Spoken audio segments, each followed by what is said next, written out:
And what I want to do now, which is what I was really looking forward to, is introduce our first speaker. And that speaker is Dr. Monica Baskin. I've had the chance to work with Monica, and she's a good friend. She is a professor, she's a psychologist, she's a researcher, and she's a leader.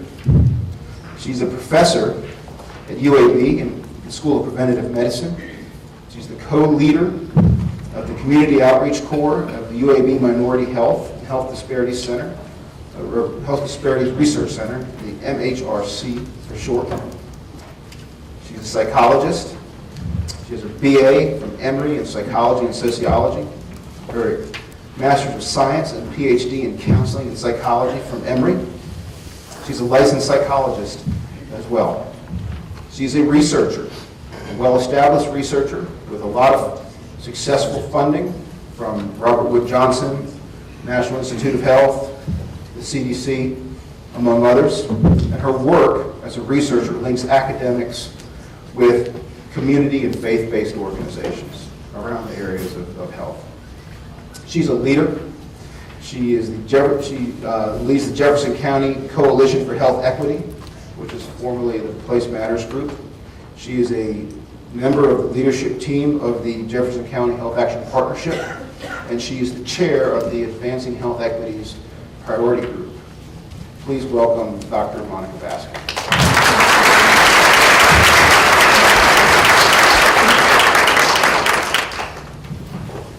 Good morning, everyone. I'm delighted to be here, and thanks, Drew, for reminding people that I am a psychologist. I think multiple times. And I think I would have to be to take on some of the work that we are hoping to do and accomplish in this area where there's a lot of work to do. But I'm delighted to stand here representing the Advancing Health Equity Priority Group to tell you about all the fabulous work that the Priority Group has been able to accomplish over the last year.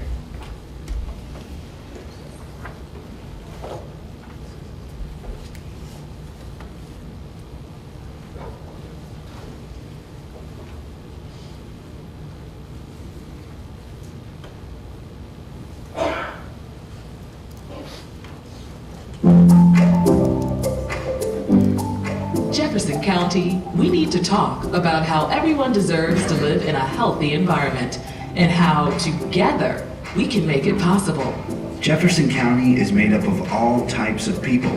People who are more than numbers, categories, or statistics on a form. No matter what boxes you check, you deserve to live in a place that helps you and your family have a great quality of life.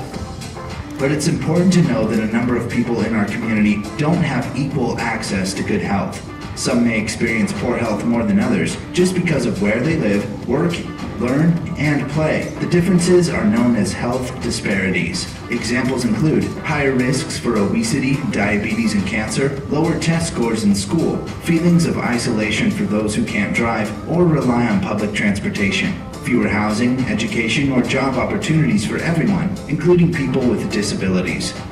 We know what we need to change to make our community better for all. Ensuring that everyone has a fair chance to have a long and healthy life is the goal of health equity. Everyone deserves safe neighborhoods, quality affordable housing, access to safe places to be active and play, access to quality health care, good schools, reliable transportation, job and business opportunities, access to nutritious foods. Achieving health equity benefits the whole community. Preventing disease and promoting healthy living saves billions of dollars in healthcare costs. Healthy people take better care of themselves, their families, and their communities. Good schools and good jobs help create more vibrant communities where people, organizations, and businesses can grow and thrive.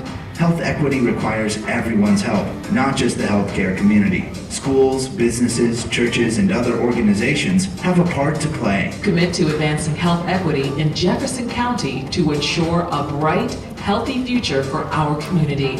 Sign up today at our website and let's work together to improve the health of all Jefferson County residents.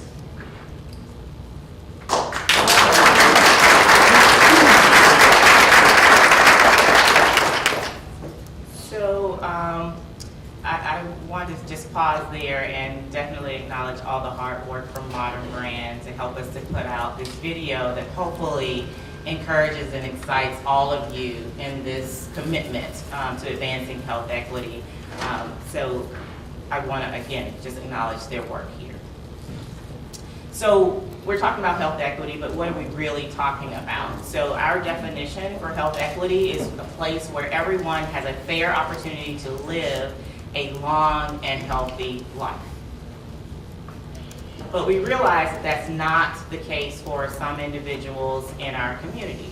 So where you live, work, learn, play, all might be influencing what your health outcomes are. So for example, here in Jefferson County, we know that there is a high concentration of poverty in certain areas of our county. So this map in particular shows that with the darker greens, there's somewhere between 37 to 64.5% of the residents in those census tracts are at or above the federal poverty line. We also know that within our county that there is a good deal of racial residential segregation still, that there are individuals that live in certain communities and census tracts versus others. So this map, the blue dots are represented by African American or blacks in our county, the red dots represented by whites. There are some green dots representing Hispanic population, and yellow is the Asian population. So what does all of that mean? For example, when we talk about access to healthy, affordable foods, it means in Jefferson County, 41 out of those 147 census tracts are referred to as food deserts. So the USDA defines a food desert as any community where a third of the population, or at least 500 individuals in that census tract, do not have access within a 1 mile, living within a 1 mile of a grocery store or supermarket. So a place where people can go fairly easily to get healthier, affordable foods. In our county in particular, those census tracts that are likely to be food deserts are also those that tend to have a higher proportion of minorities. So 68.1% to be exact, our census tracts would have African American and Hispanic residents. We also know that a third of the families in Jefferson County in general do not have access to healthy, affordable foods, or they're living in a food desert. And we know 1 in about 13 children also do not live in an area where they can have ready access to healthy, affordable foods. Similarly, on the map that I showed you before in terms of the racial segregation, this also shows an overlay of those food deserts. So the yellow here overlaid with the residential segregation shows you where those food deserts are. So another health indicator, particularly relevant to many people, is the issue of infant mortality. And infant mortality at a country level is globally considered to be one of the main outcomes to sort of assess the health of a nation. Here in Jefferson County, we have a clear difference in terms of infant mortality by race. So of white mothers, 5.9 babies per 1,000 live births end up in infant mortality, or a child that does not reach their first birthday. That number goes up for Hispanic children at 6.8. And then the most recent data shows that 17.3 black babies will die out of 1,000 will die before their first year of birth. And so again, looking at where we live, this map shows you in particular where there are certain areas within the county that you have a higher rate of infant mortality. So the blue color there sort of shows places where if everything is equal, we'd expect that there would be relatively the same number of infant mortality deaths. But the blue spots on the map show you areas in which there are fewer babies dying in those census tracts than you would expect if everything was equal. The red spots on the map show you where you have a higher than expected infant mortality rate, and those are census tracts were greater than what you would expect if everything was equal. So we call those hot spots, the red areas. And then there's life expectancy, another health outcome that we often look at to gauge the health of a community. So in 2010, the life expectancy by sex and race in Jefferson County showed that there were differences. So for example, if you're a white female in the room, your life expectancy is expected to be 79.3 years. For black females, 76.7 years. White male, 74.3 years. And then black male, 69.1 years. So there's a 10-year difference between the life expectancy of a white female than a black male within our county. And similarly, this is a hotspot map to show you which census tracts you're likely to find a higher rate of a shorter life expectancy than you would expect. So we've talked a little bit about place and the differences there. We've talked a little bit about race and a little bit about sex. But there's another area where we have a good deal of disparity that we see in our communities that we don't really talk about as much. And our team wanted to make sure that we brought out this issue as well. And so this is looking at health risk behaviors for adults with and without disabilities. And across each of these major areas of behavior, obesity, inactivity, and cigarette smoking, individuals with disabilities have higher rates of these behaviors than individuals without disability. And then this translates into chronic conditions. So whether or not it's a history of heart attack, having some type of other heart disease, stroke, hypertension, cholesterol, arthritis, and diabetes, overwhelmingly, individuals with disabilities have a higher proportion of individuals that are impacted by this than persons without. The other issue with this data in particular is that we don't have very good information at the county level. So unlike some of the other slides when we talk about what's happening in Jefferson County, these are snapshots from the national level. So I know most of the folks in the room are already impassioned saying these differences shouldn't be there. Everyone should have an equal opportunity to live a long and healthy life because it's the moral thing to do. But for those of us who may not just buy into the altruistic issues, there is a definite economic impact of the differences that I've showed you so far. Chronic diseases cost the U.S. about $1 trillion every year, $1 trillion. So that's particularly expensive. But if you think about it, and some of the more recent research has projected that about $230 billion could have been saved if we eliminated the disparities. So it's not saying eliminate the health conditions. What this report is saying is that if you just eliminate the disparities between those people who are having these issues at a higher rate, and you just make everybody at the level playing field, over $230 billion could be saved.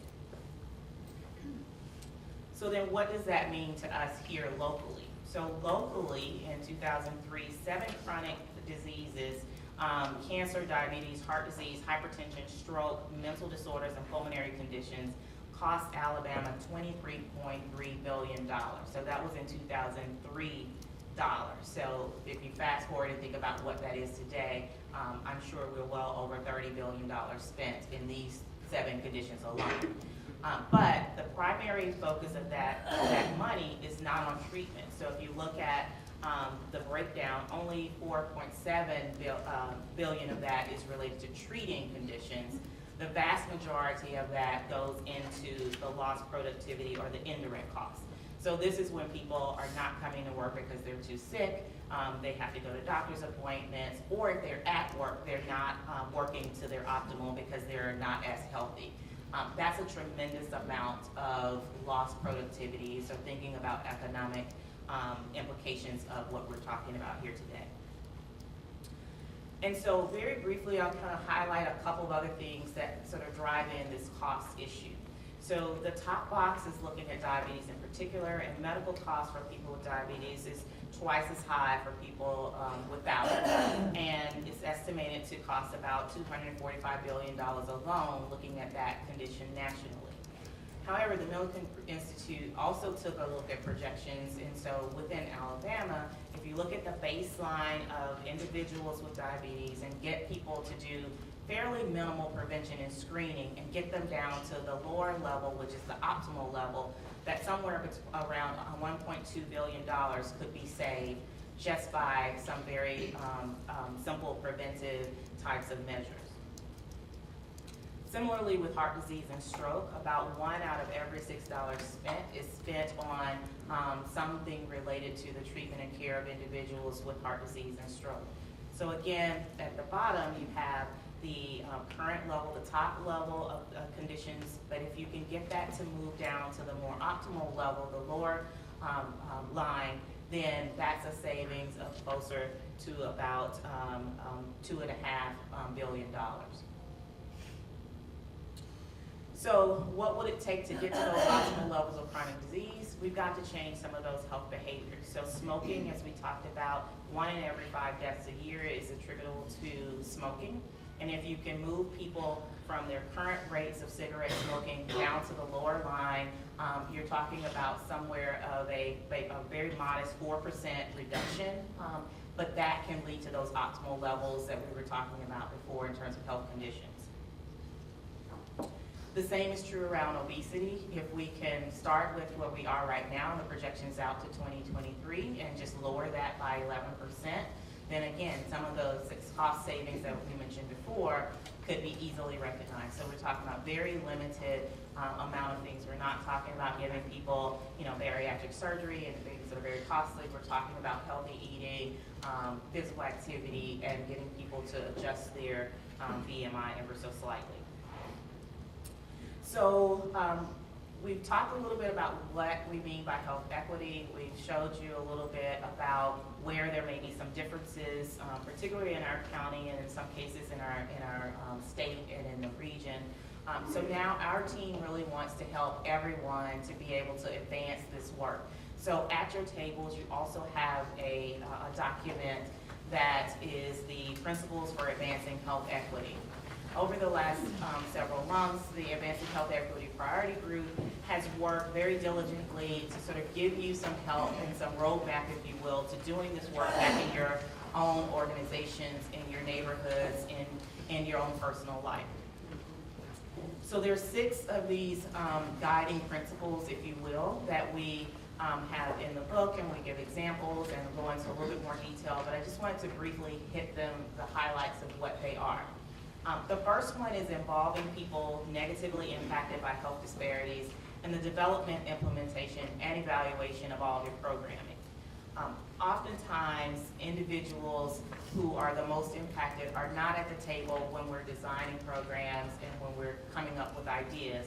But those are the very people that can really help us figure out what will work, what won't work, and give us hopefully a way to avoid some of the blind spots when you don't have as much diversity at the table. So part of what we're encouraging all of us to do is, if we're working with individuals in a certain community, to make sure those people are also at the table, and not that we're here from the government here to help them, but we are working with this all together. Our second guiding principle is ensuring that the objectives target people and communities negatively impacted by the health disparities. So a little bit was shown in the maps and some of the other figures about there's certain groups in particular that need our help and that need some support and need to have these interventions. So one thought is to evenly spread out all the resources to everyone. But if we do that, we still won't address the disparities. Basically, we'll help everybody, but we'll help them to stay in their certain positions. So part of what we're encouraging is to think about those areas that are particularly having difficulty and try to target your objectives and your work in those areas in most need. The third priority is valuing both community and technical expertise. Again, many of us with all these extra letters behind our names think that we know the best solutions to the problems, when that's actually probably far from reality. And so community members have strength, they have expertise, they know how to get those hard to reach, quote unquote, populations into communities. And we need to not only bring them to the table, we need to value their expertise. We should not silence them when they come up and say, why you're doing that, you don't need to do it that way. We need to welcome that input and make sure that they are valued for what they're contributing. The fourth principle is support and build community capacity to act. So all of the work that we're talking about here, the great work of the Health Action Partnership to date and what we hope to continue to do for years to come, won't make a difference if it's only going to work when this partnership is together or when this group is functioning the way it is. We need to build in sustainability. You build in sustainability by increasing the capacity of the communities that you're working in. And so taking every opportunity to train individuals to do that work and not have communities completely dependent upon any organization or any individual. The fifth principle is leveraging opportunities to advance health equity. I think everyone in the room will say that we could do so much more if we had more resources. Our individual organizations don't have a lot of resources, but collectively, as Drew was talking about earlier, this collective impact. If we add on to something we know is already happening, we can really leverage those limited resources and do some wonderful, powerful things. And then lastly, our principle is ensuring health equity messages are appropriate and widely disseminated. So there's not a one-size-fits-all for the message. As I did in the presentation, there were some parts of the presentation that were really gearing at your sense of we're all in this together, we should do something. And then there was another component that was saying, hey, you know, to protect your own pocketbook, you need to do this. So we just need to figure out what the messages are and make sure they're appropriate to the audience. Some of the other principles can help you do that. So by making sure that the audience you're trying to reach is at the table, they can help you figure out which language to use, what words to use, how that meaning may be very different in certain communities than in others. So, wrapping up a little bit, just want to talk about how we fit the Advancing Health Equity Priority Group with the larger Health Action Partnership. So we think that Advancing Health Equity touches every other of the priority groups. And so part of what we're tasked with doing is making sure that we are providing technical assistance, if you will, to each of the other priority groups as they do their work to advance health equity within their priority groups. So we, with that, have set out to have our next steps and what we intend to do. There are 3 different areas that we're focusing our work on over the next year. First is what we're calling our health equity orientation. So it's large components of the presentation I just gave with some additional details and more interactive discussion to make sure that everyone at the table understands what we're talking about in health equity. There are definitions that are in the handout, the booklet that you have, and we want to go over that and make sure we're all on the same page with what we're talking about. The second component is our website. So at the end of the video presentation, you saw our new URL that's specifically for advancing health equity. It ties back to Health Action Partnership, but we thought it was important to have a standalone site where individuals who are really looking for resources to help advance this work can go to. So that website is there. It has this guiding principles document with some definitions. It has the video that you saw earlier, and we'll have additional resources as we go to help you do the work of health equity throughout your community. And then lastly, we will be unveiling sometime, probably late spring, early summer, a more in-depth training, a 2-day training for those who are interested in learning a little bit more about health equity and equity and diversity and inclusion, and really honing in on some of the things that we think might be barriers and facilitators to getting this work done for our county. So I'll leave here with a quote from Martin Luther King that sort of focuses on this idea that we are all interrelated. So just as we think our priority group is interrelated with the other priority groups within the Health Action Partnership, each individual that lives, works, learns, or plays here in Jefferson County is related in some way. So it's easy for us to say, well, that's not in my neighborhood, so I'm not concerned about it.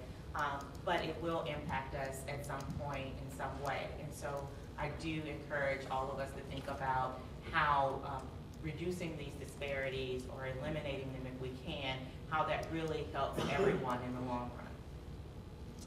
And then I want to actually steal a quote from one of my colleagues at UAB, who's also the director of the Lakeshore Foundation. Just last week at another conference I was at, he made this statement as it related to when people are approaching about how they can help more at the Lakeshore Foundation or working with disabilities, say, well, I don't know a whole lot about that area, I don't have that experience. And he said, he tells those people, knowledge is less important than commitment. So you don't have to know so much about health disparities. You don't have to know so much of, this pocket of town within the county. You don't really have to have that expertise, the letters behind your name and so forth. What we really need is your commitment to help us out in whatever way you can to really advance this work. So again, my pledge to you, or my solicitation to you, is to commit to advancing health equity within Jefferson County. Thank you.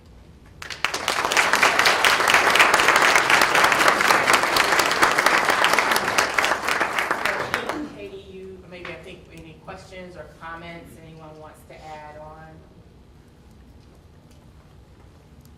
Or while people are thinking about that, again, I want to acknowledge all the members of our Advancing Health Equity Priority Group, the support we've gotten from Modern Brand, the support we've gotten from General and Powell, and getting our website up, and really encourage you to think about joining with us.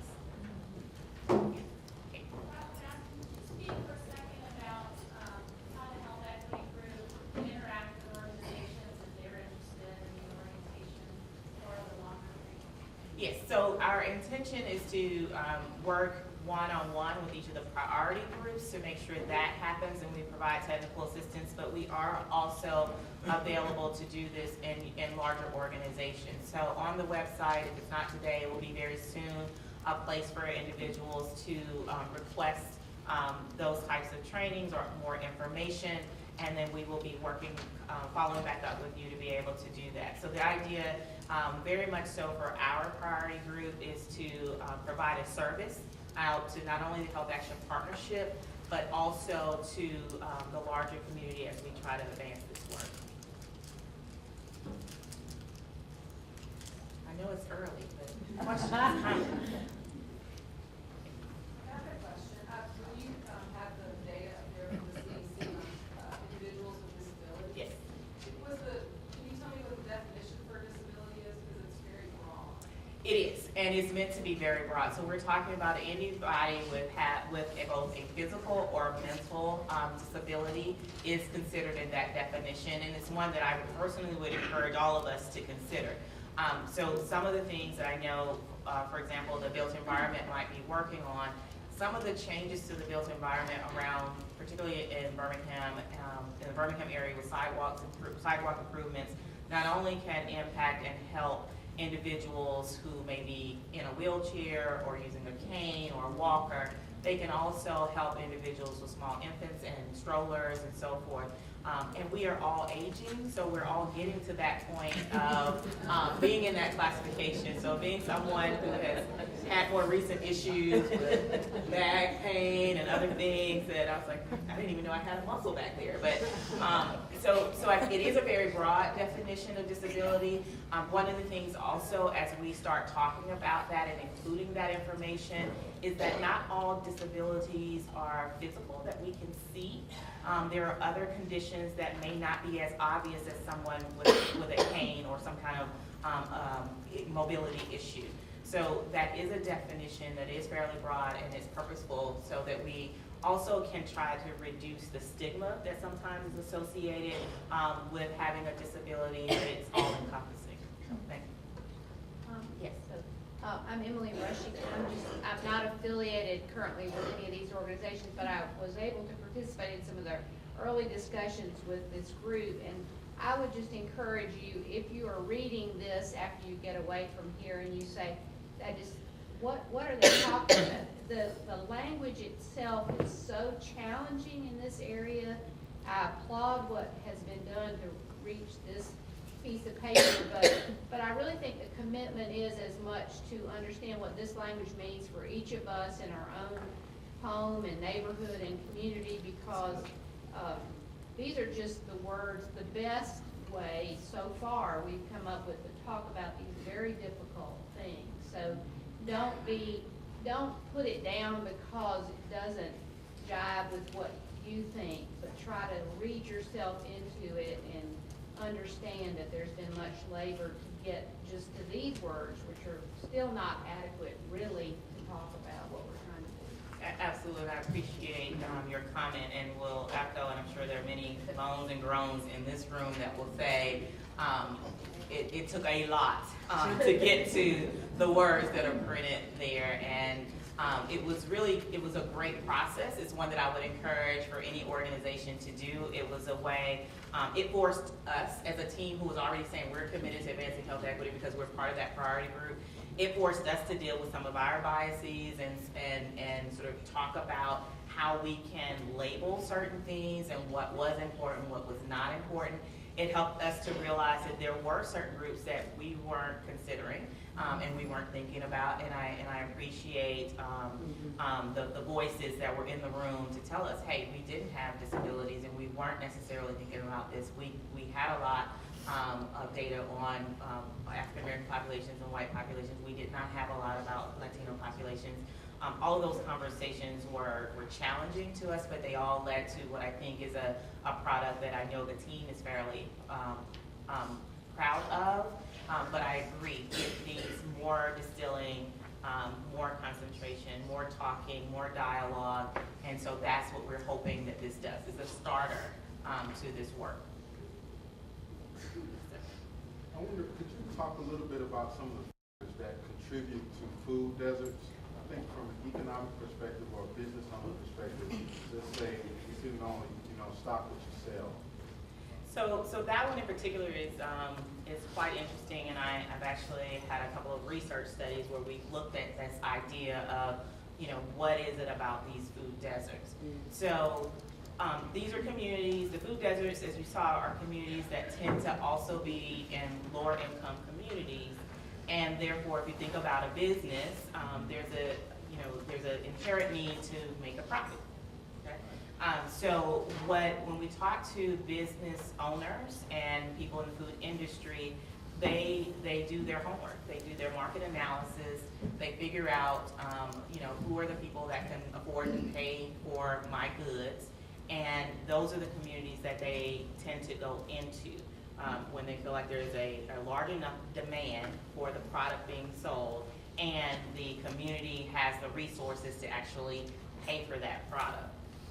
So there are a number of things that communities have done and governments have done to try to encourage and incentivize organizations or stores to come into those areas.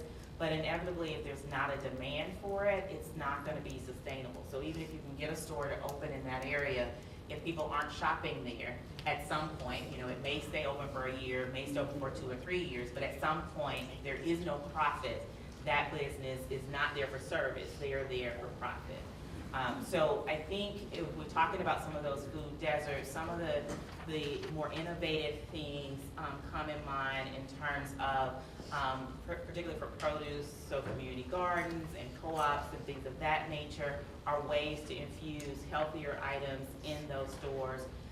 Working with smaller convenience stores, which are in those neighborhoods, to actually sell healthier items. So the Urban Food Project here out of Rev Birmingham is one example of that, working with local farmers, putting that produce in to communities where there's not access to a larger grocery store, and therefore having people have that access.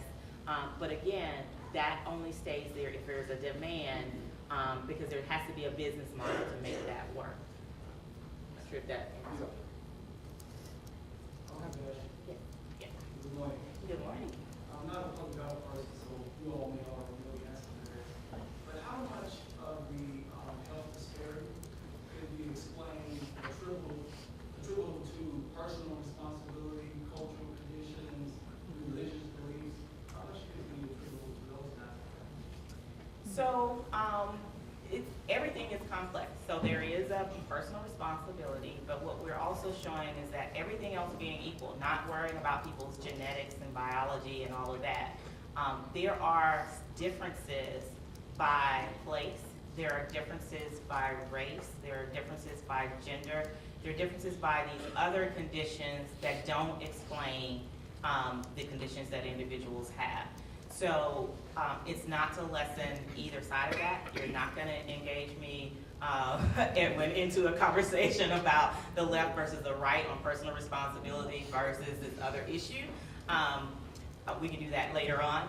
But what I would say is that even when people want to do the right thing, if you're in a community where you don't have access to it, then it's difficult for you to do the right thing. If I live in a housing project and the closest grocery store to me is 5 miles away, I don't have a car, my transportation is not very reliable, then what I'm going to have to do to feed my child is I'm going to have to shop in the local convenience store and purchase whatever's there.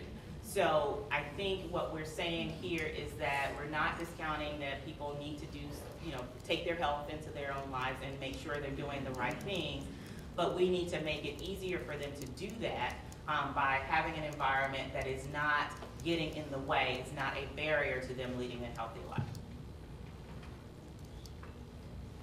Dr. Baskin. I really hadn't thought about it, but in my previous life, I did some government stuff. But I recall when we were doing the Family Dollar thing, and I've been taking a handful of notes here. One of the reasons why we did so many was to address that. But it didn't occur to me until you started talking, so maybe I should have seen it several years ago. That what we now need to do is to go back to these same stores that we allowed to come in to do something other than the canned goods staples, or in addition to is what I really should say. But that's an interesting idea, and I had not thought about that. And, I might pass that on, and that might be something that I think they can do. But they're everywhere. These different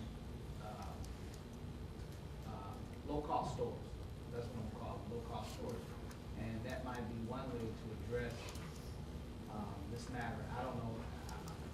Currently, they're not equipped to do produce kinds of things, but it might be that they might be equipped to do smaller things on a smaller scale that they encourage by partnerships such as this one to do that. So that might be something you might want to. Sure. I mean, there are a number of national models to show how you can retrofit other smaller stores to carry those products. But I think that's only one part of it. The other half is the demand. So again, we can, put in a refrigerated cart to sell all that information, all that food, and have that there, have it, priced appropriately. But if there is not a demand for that, that store owner cannot afford to continue to have that product there. So that's going back to that principle of bringing those individuals into the conversation, having them at the table. So it's not just going to talk to the store owner and saying, hey, you need to sell fresh produce, go buy your refrigerated truck cart and put it there. You need to talk to those community members and talk about, what do you want to see in there? Make sure that you're having it hand in hand with giving them opportunities to learn what to do with it. There are certain produce that I've never seen that before. Some of my programs with younger children, we've brought in and introduced fruits and vegetables that I personally took for granted because they're at my grocery store and I cook them and have them available for my kids. But they had never seen them before, and some individuals don't know what they are, they don't know how to cook them.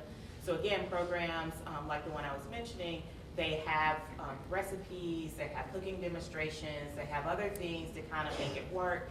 And they also the successful programs try to merge, not try to convert someone from eating, really, less healthy to being a vegan.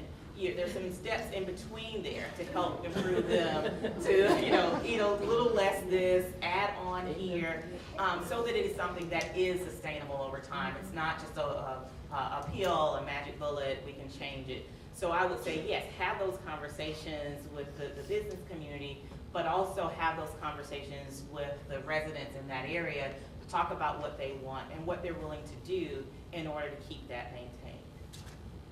And I'm going to put maybe my good friend over there on the spot to Taylor, Clark, if you want to say anything more about the urban food project and some of the challenges, particularly with this area.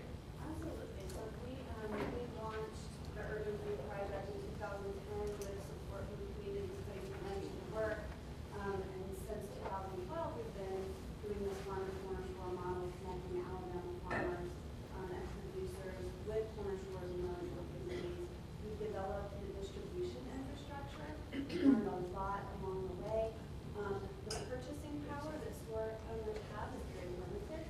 So basically what we're doing, we're taking very large volume cases, breaking that down into very manageable, sellable volumes in the store.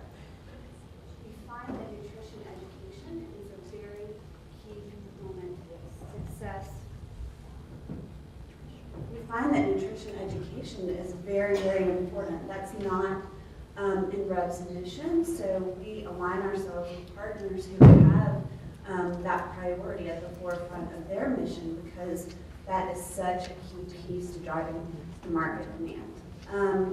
Moving forward in 2016, we have some really exciting things coming forward, two of which are we have some funding to provide store owners with what we're calling mini match grants. So for store owners that want to invest in their store to better serve the needs of the food needs of the community, we have some funding available for them to do that. That could be anything from improving the exterior of their store, putting up better signage, making the store more inviting, shifting the offerings to more healthy offerings beyond just fresh produce. So that's really exciting. We're also developing a more robust training program to essentially teach store owners and their staff how to sustainably purchase, merchandise, display, and sell fresh produce themselves. So we are in the process of pulling together an advisory board, an advisory committee to advise that work so that we can ensure that we have the right professionals with the right expertise, as Dr. Baskin mentioned, at the table to push that solution forward. So if anybody is interested in getting engaged in that piece of our work, I would welcome a conversation with you. Thank you, Taylor. Anyone else?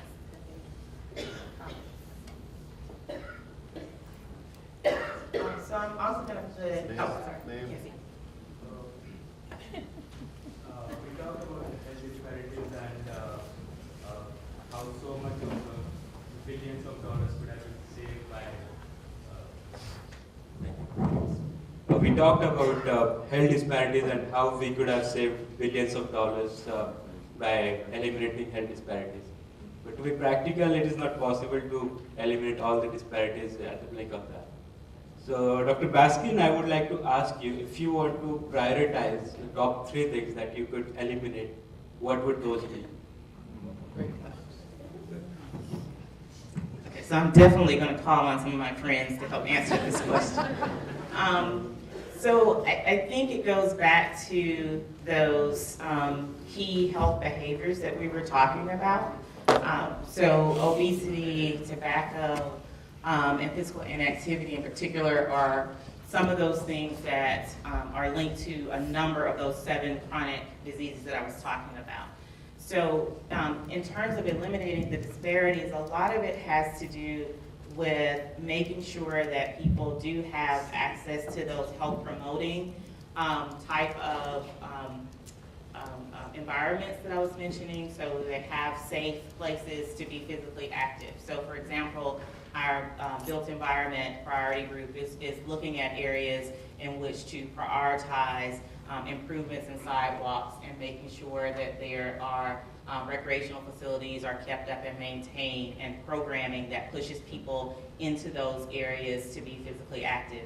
A great example here within the Birmingham area is all the wonderful improvements with the Railroad Park and some of the other areas where there's programming. And if you go to some of those facilities at any given time of the day, there are individuals from all walks of life convening in that area, being physically active.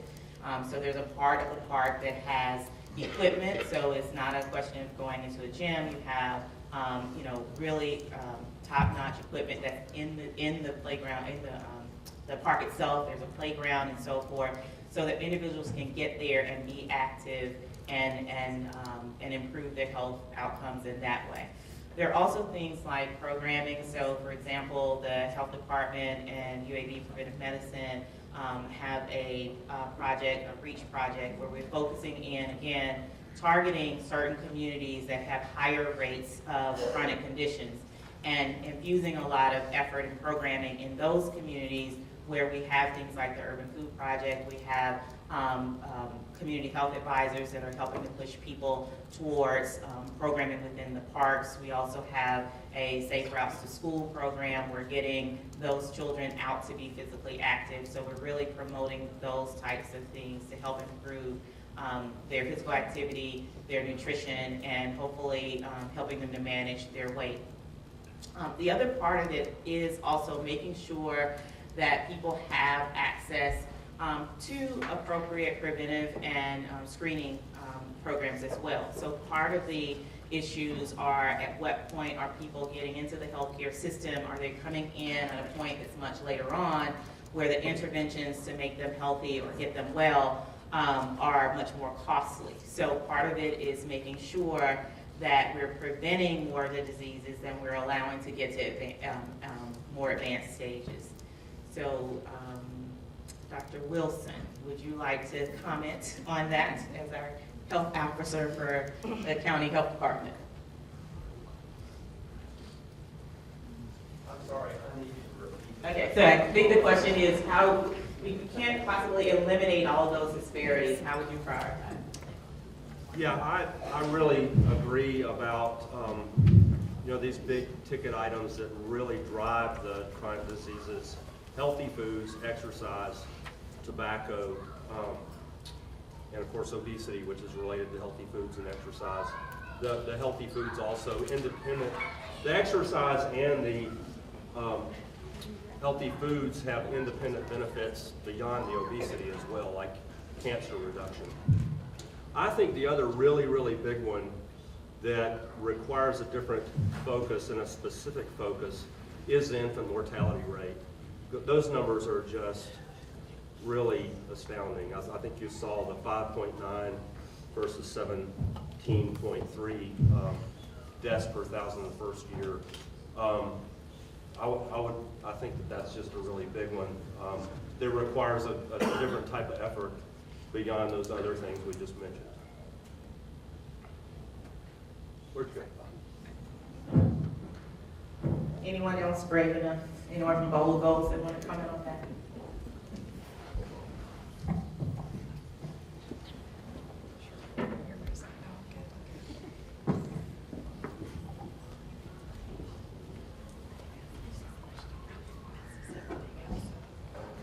Good morning, Joan Wright, Child Care Resources.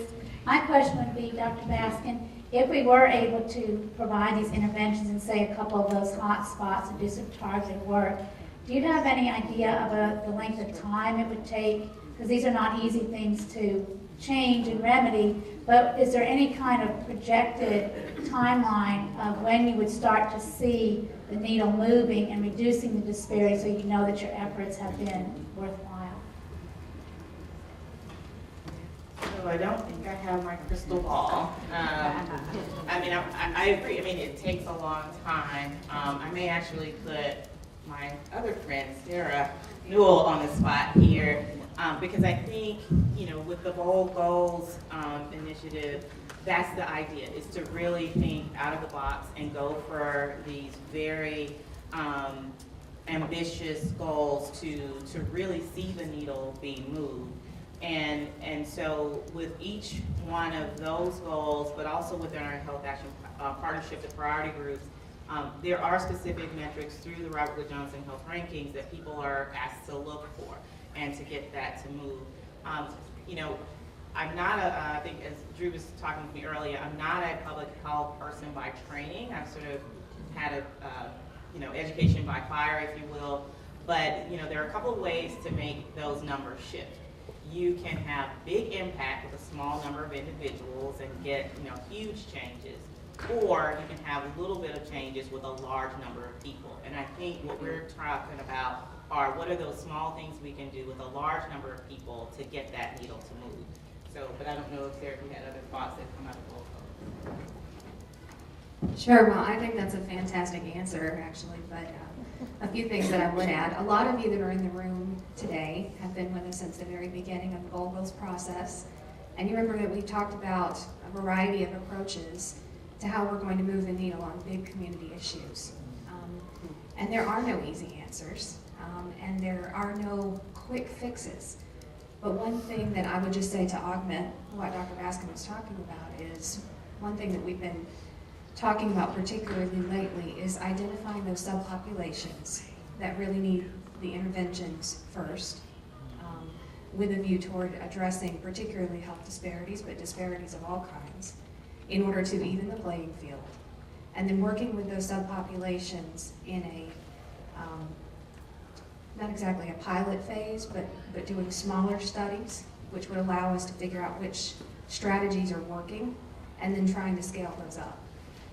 That is a very simplified way of describing what we've been talking about and what's been working in some other communities. I'd also say that all of these issues are interrelated. As all of us know, one of the biggest ways to impact health and improve health is by working on education.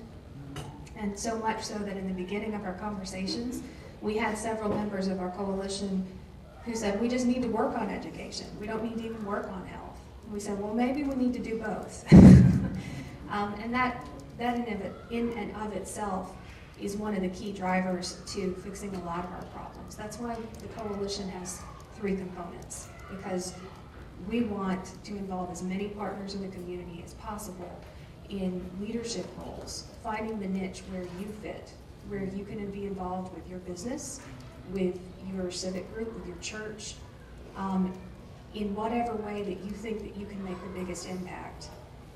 And that those smaller impacts will add up to a big impact overall.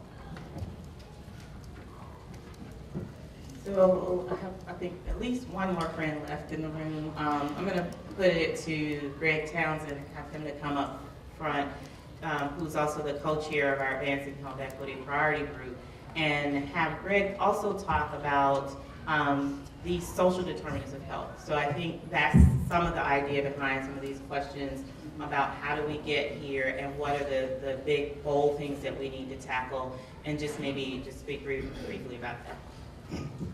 Hello, everyone. A couple of things I think are very significant and often overlooked, but they're big picture items that we need to address in our community.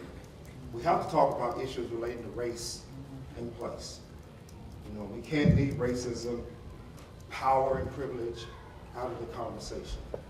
If we do, we won't reach the mark that we're trying to reach in the next 3 to 5 years. So we have to talk about diversity, and we have to talk about power as well as privilege. Classism and racism go hand in hand. If we leave those out of the conversation, we end up almost where we are. So when I talk about and think about the social determinants of health, I think about things that often go unaddressed in our community, making sure that our children receive a quality education, making sure that people have access to jobs, not only jobs, but jobs with a living wage.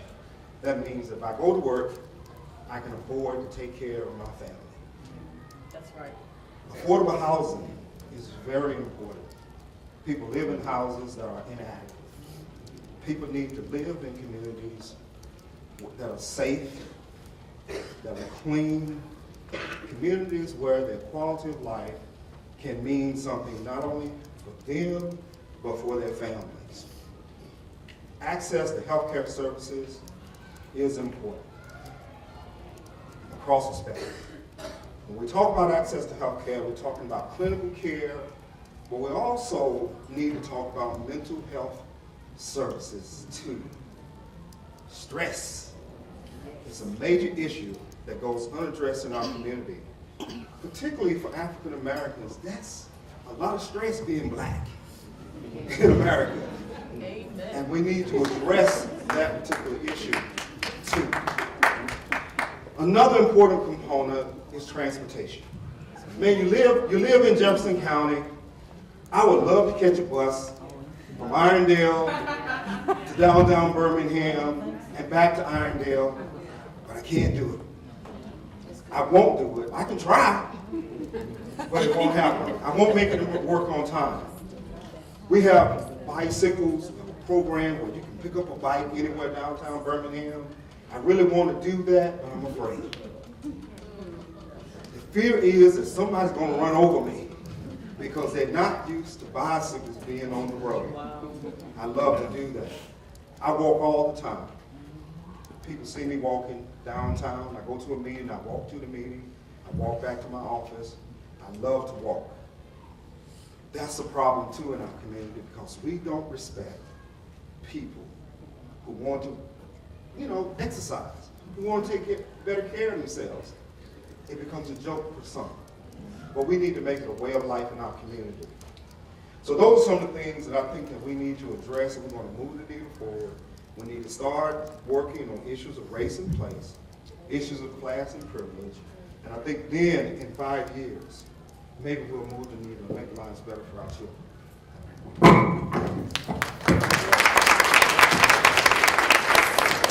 So thank you, everyone, for the lively discussion, for your attention. Somebody's pointing at something. Oh, this. We're finishing. I got a quick question. No, I was going to wrap up, but you go ahead.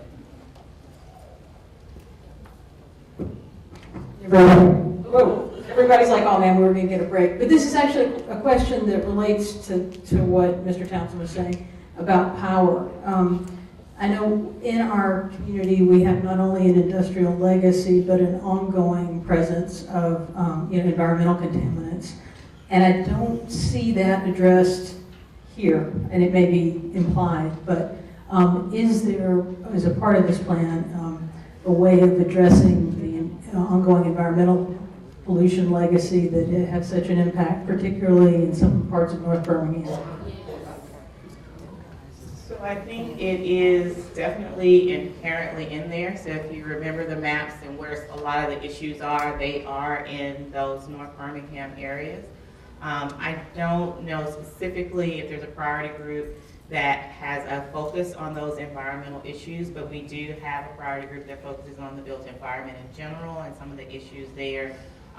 The North Birmingham area is an EPA Superfund site, and so there are some things that are happening in that area, and then there's some colleagues of mine on my research side of it where we're actually putting together right now a larger grant to come and further study that area, as well as to do some remuneration of that area. So I do know that there is a tension there. A large part of it came with that EPA's designation, and I do know that there are individuals that are in the room that have been playing a good role in having that communication. But I think that's a perfect example of making sure that the community is involved in those conversations. I think earlier on there were, the city of Birmingham, I think did a very nice job of making sure that the North Birmingham community was part of the comprehensive plan, the framework plans that were happening, and sort of deciding where things were going to happen. You can hit up Edwin Ravel in the back, who sort of posed that political question to me to sort of get back at him for that by asking him more about that from the city's standpoint of planning. It's inherent in here, any kind of disparity, anything that keeps someone from leading that healthy, long and healthy life is what we're focusing on, and that that's across the board. So again, I appreciate all of you for your time. I want to give a round of applause to my Advancing Health Equity Priority Group for fabulous work in a short period of time.